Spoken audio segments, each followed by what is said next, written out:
guys, welcome back.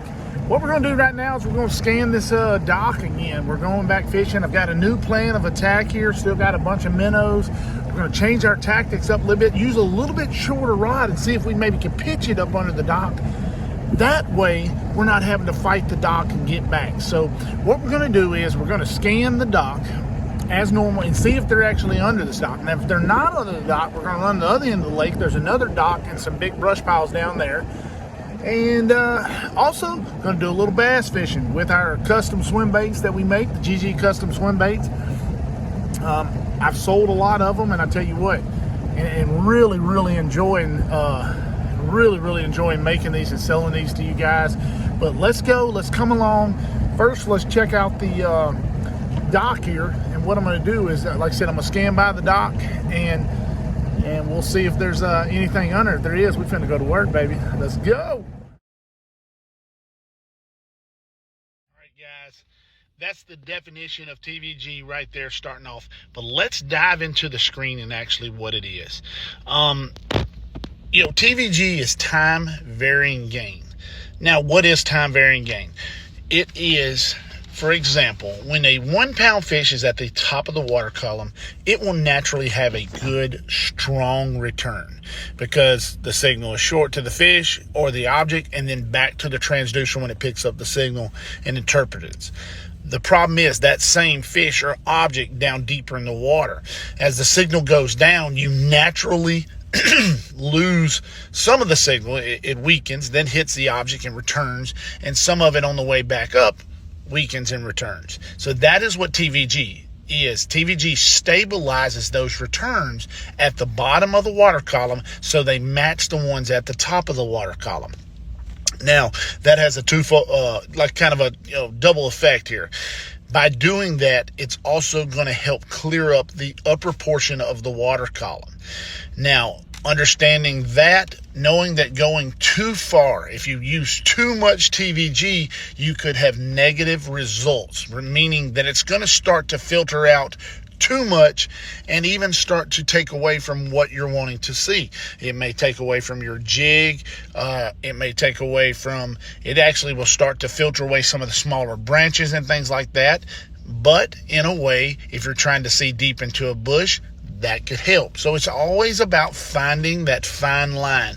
Me personally, I believe the low setting is the optimal place for TVG. It filters out that top water column a little bit, gets away some of that algae mud in the water, but it still allows you to see your jigs and things therefore. So what we're going to do is we're going to start going through all of them. This is off. As you can see the rays very well, and I want to make note, this was filmed with a LVS 32. You can see the rays, you can see where they're hitting all the particles in the water and things like that. Everything is starting to show up. This is a big, large bush that I call it the magic bush because I've caught so many fish out of it. But it's a great area because we can get locked into it. So what I have right now is TVG off. Now with TVG off, you see all the particles in the top of the water from the top to the bottom. Notice how they're a little stronger right up very top and they fade toward the bottom. Now, I just put it on TVG low. Now, if you'll notice on TVG low, what did it do? It cleared that screen up a little bit. And then medium, it's cleared it up a little bit, but notice how the bush or the brush top starts to actually have some degradation to it. It's actually getting to the point where you're starting to filter out some of the returns of the bush. So knowing that's that fine line that we're talking about. That's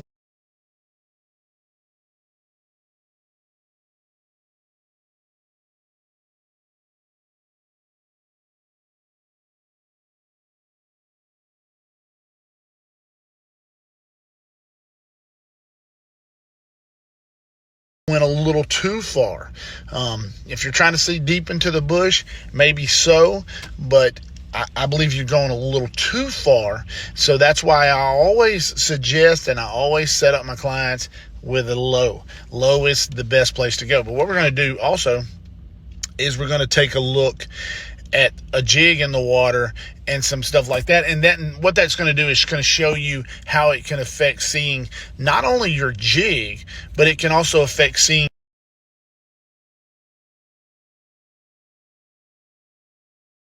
your line, because if you use braided line also shows up, you know, in the sonar returns for the Livescope.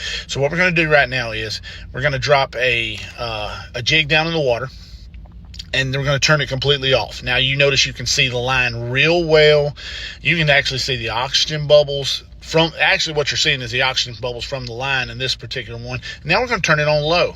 Now notice, filtered out that upper column, cleaned it out a little bit, still see the jig pretty good. You can see the line. That's braided line, I can assure you that. Now we're going to go to medium. Now medium, you see there? Now we've filtered out the line, and you can see the lead sinker above the jig. And now we're going to go to high. Now notice now on high, it's very, very difficult to see your bait, and that is a kind of a trade-off. You know, have you went too far? So we'll go, you know, like I said, go back to off. That's a little bit too much. So that's where I always try to tell you, is finding that true line. Now I recommend low, but you'll need to play with these settings, and now that you know what TVG is, that is a lot easier for you to. All right, let's talk about our tackle right now. I'm using a Wally Marshall Lose Speed Stick. It's 12 foot long. I'm using 10-pound spider wire braid, and I'm using a cork. I got it set. I got 2 bobber stops, a cork, and here's a little tip for you. For those of you who are colorblind and the orange is hard to see in the water, like I am myself, I just flip the cork over the other way where the white is standing up. Makes it a lot easier to see. Then I have a 1/8 ounce steel singer, another bobber stop, an octopus style drop shot hook for bass fishing, and then my shiner, of course. And then we're going to go in here and see if we can catch some more of these big old crappie.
Got it. We've had to work, but we ain't gonna quit, because we ain't quitters. All right, that's another one. Well, look at the color of that crappie. I mean, that's wicked, and real light white color, but has beautiful, like a violet color right up in there. But that is a nice crappie, and that's what we're looking for. And I tried the short pole first. Let me set the spotlight here. I tried the short pole first, but it was just very hard to get a decent hook set in there. So the best thing to do is take that longer rod, what we've always been doing. That way we can get that the proper hook set and get them. And it's a little bit of trouble to fight them out of there, but it's worth it. That's a beautiful crappie, and that is what we're looking for, guys. Here we go.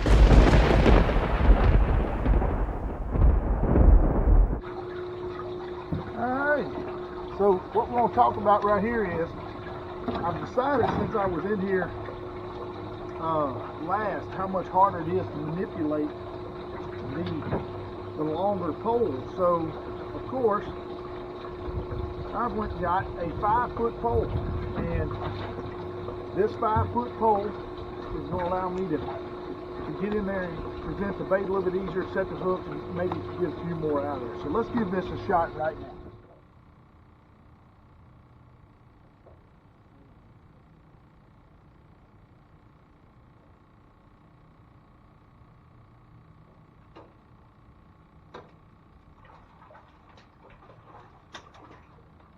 My God, 3 in a row. What the crap is happening here?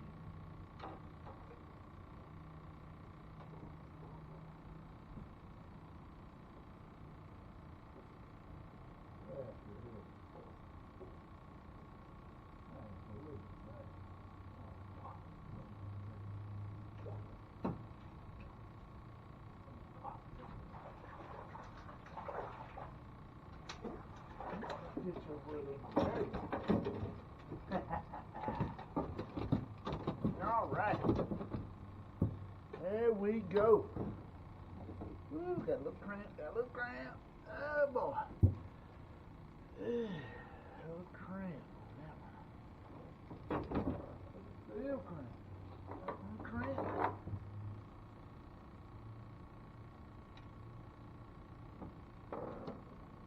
Oh, we'll take him.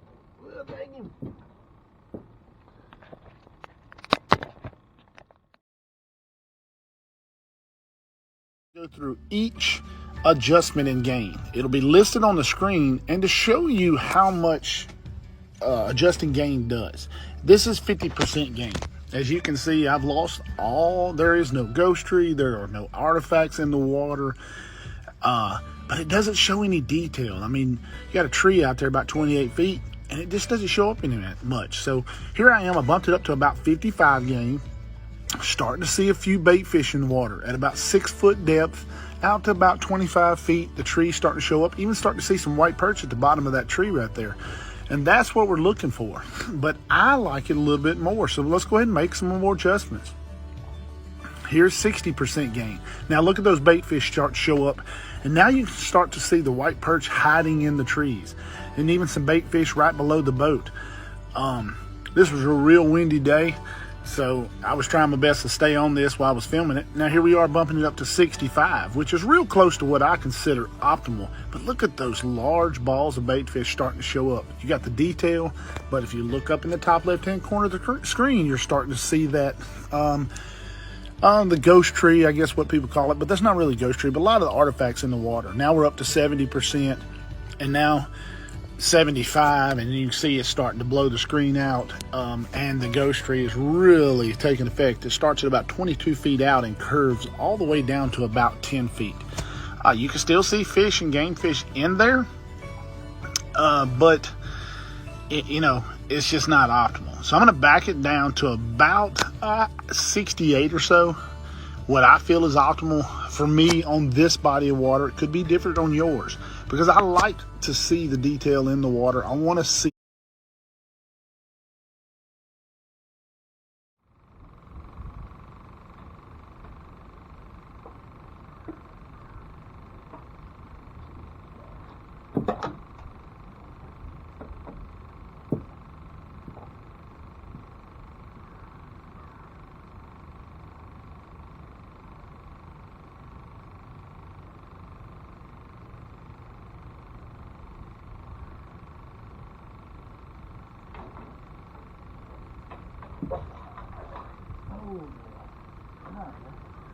Come on. Be patient. Be patient. Light him out. No cheaper. All right. We're working on them now. All right.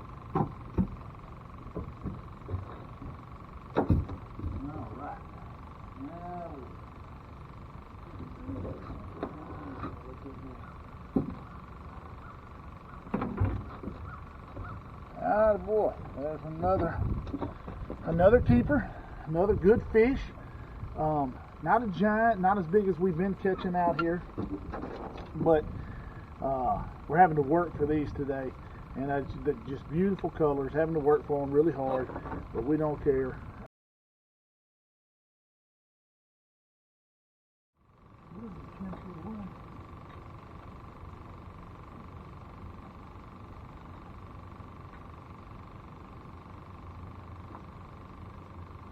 Oh, good, Mike.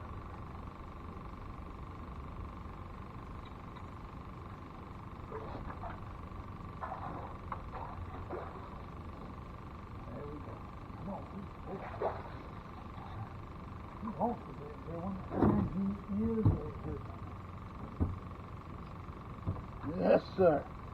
We're working at them, boys. We're working at them.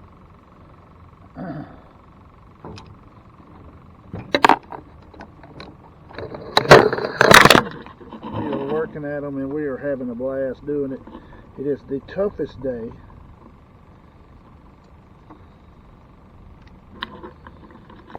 Because of the location, let me get that rod out of the way. Because of where these fish are positioned, another beautiful white perch, beautiful keeper, is making it tough for me to get in there and present my bait. I am struggling mightily. I've had several that are getting caught up in the cross ties, and I broke some hooks off. I've had a tough time, but we're starting to string it together now, starting to figure it out a little bit, so we're going to get back in there really quick.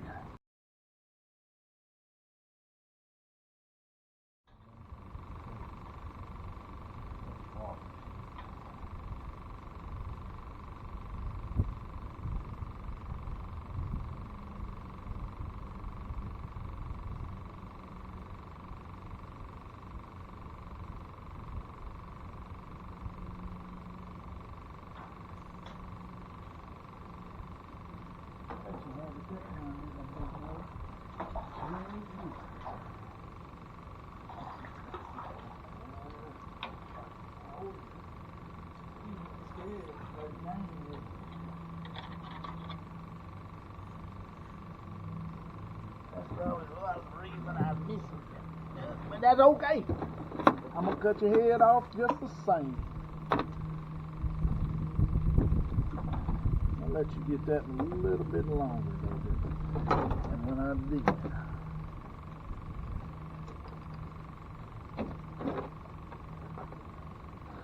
Where's my pliers? There's the pliers.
What we're going to talk about is the focus feature. Now, the focus feature does one thing. You have 5 beams at 27 degrees per beam. That equals 135 degrees.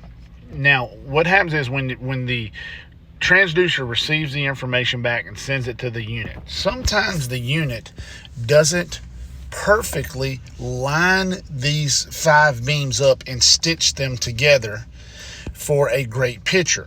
Now, what you can do is take it And by adjusting the focus number manually up and down, it will you can allow yourself to perfectly line it up. Now we're looking at a bush here. I call it the magic bush. Now the one thing I can tell you about this is the way it helps your picture is sometimes the beams will overlap and sometimes there will be gaps because the beams aren't perfectly lined up. And if you don't have them perfectly lined up, you'll think, man, I've got myself a hole or a void. And if you've got them overlapping, it will look like thick spots because you'll have a part of the bush from one beam and part of the bush from the other beam overlapping. So what you try to do is perfectly line them up. And there are a few ways to do it. You can get yourself on a bush or a tree and use that bush or tree as a reference point. And by using it as a reference point, you can get them lined up perfectly. You can also use the bottom.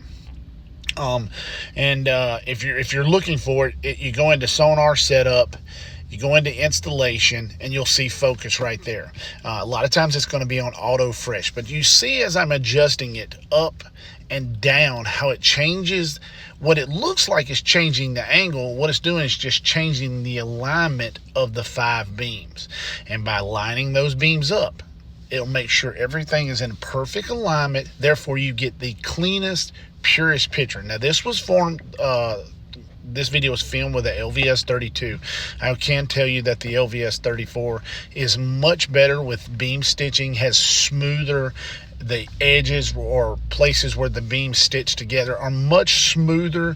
It's a lot easier to get a good focus adjustment on them. Not as easy on the 32, but they have improved that drastically with the 34. Stitching has always been a problem, and it will be continued to be somewhat of an issue as long as there are 5 beams where they're trying to put them together.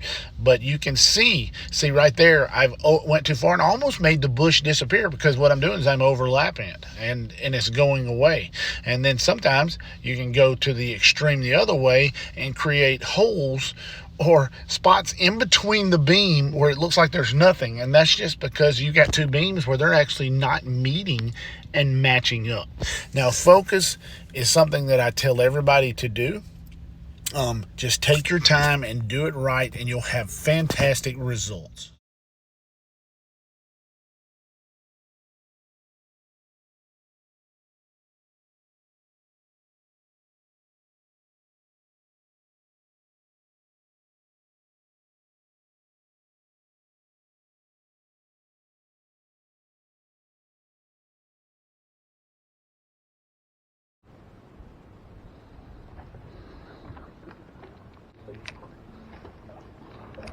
I don't know why it went there, but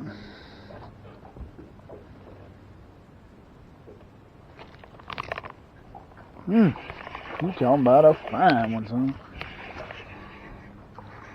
You know, I always gripe about having to go home. I don't have to go home. Why am I going home?